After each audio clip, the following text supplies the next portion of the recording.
If you're old enough to remember the Challenger explosion, then you probably remember exactly where you were and what you were doing when you heard about it, or when you saw it. Netflix has brought its limited docuseries, Challenger: The Final Flight, to the platform. So let's dive in.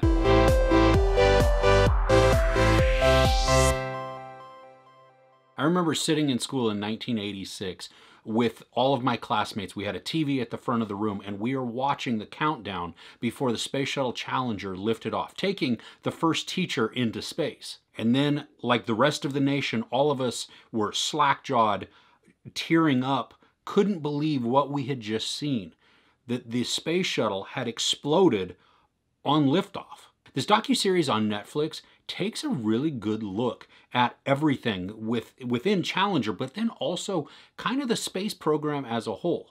At the first episode, there was a slight tinge of like a conspiracy theory type of thing, and maybe that was played out a little bit more for sensationalism to kind of hook you in, or to think, ooh, what's going to be going on there, or is there really a conspiracy that was being hidden? But as the series goes along, the facts are actually uncovered and they're presented to us.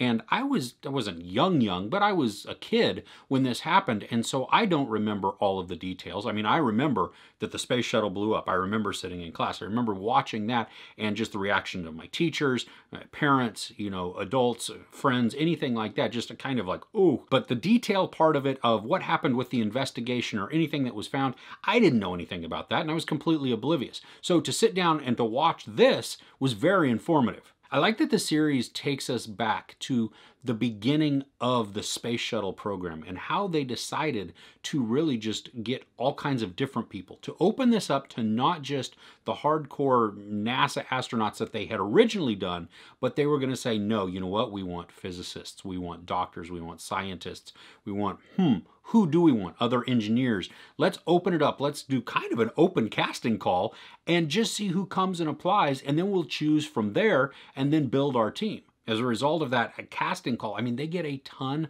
of different types of applicants, of all races, of all genders, a wide variety of expertise and skill sets, and really discipline levels. One thing that stood out to me now, being in 2020 and hearing this from the late 70s, is just the terminology that they would use to describe people, which was normal then, but is harsh and offensive now. The series, though, does build a really good narrative, and it begins to show us how the space program went about, why they were reaching out to other people, just not the hardcore astronauts, but to get other people involved, why that was important for the space program, why that was important for America, why that as a PR move, why they needed to do that, and then why they decided to take a regular person, i.e. a teacher, onto this flight that they send them up into space. There are a ton of interviews from the family members of those that died in the Challenger explosion, to other astronauts on other missions, to NASA folk,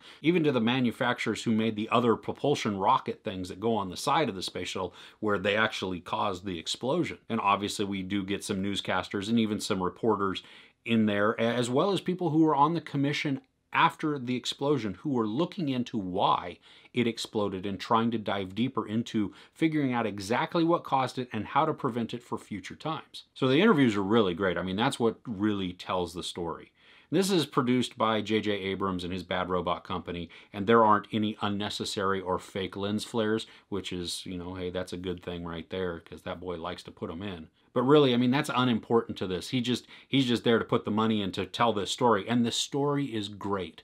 It is so worthwhile to check out. Like I said, it's 4 episodes. I think each of them are 45, 50-ish minutes, somewhere on there. It is a quick watch, but it's so worth it, especially if you want to learn more about history, just about the space program in general from the early 80s or late 70s, really, and then even up until the conclusion and the retirement of the space shuttle program. I do like, though, of everything that they uncovered in this documentary, especially because I wasn't aware of all of the details, all of the facts, everything that went into the investigation after the explosion to figure out how to prevent this for future missions. I loved that, and I loved hearing as they dived into it, and then also the way that some people were able to get certain information told without outing somebody who gave it to them. And it was classic, and it was wonderful and very creative, and you go, good on all of you for exposing and telling the truth but not letting on who let you know and getting that person in trouble. This is quite emotional at times too. I mean, because you're hearing the interviews from the family members of those that died. And so it is tough because, I mean, it's a raw moment, especially when you find out some of the details on what caused the explosion and whether or not it could have been prevented or what decisions went into that day and pushing forward to go through with the launch. Ultimately, I do think this is totally worth the watch. I mean, it is worth carving out that time, the couple of hours it is to sit down and watch the 4 episodes.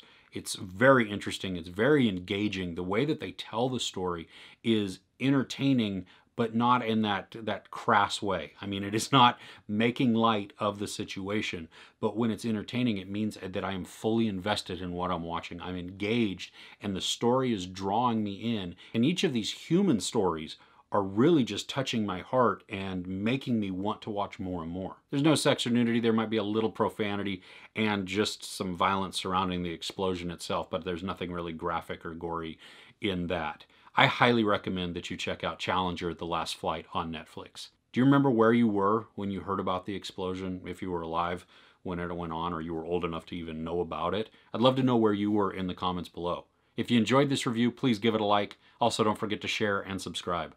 I'm Chris. This is Movies and Munchies. Thanks for catching with me.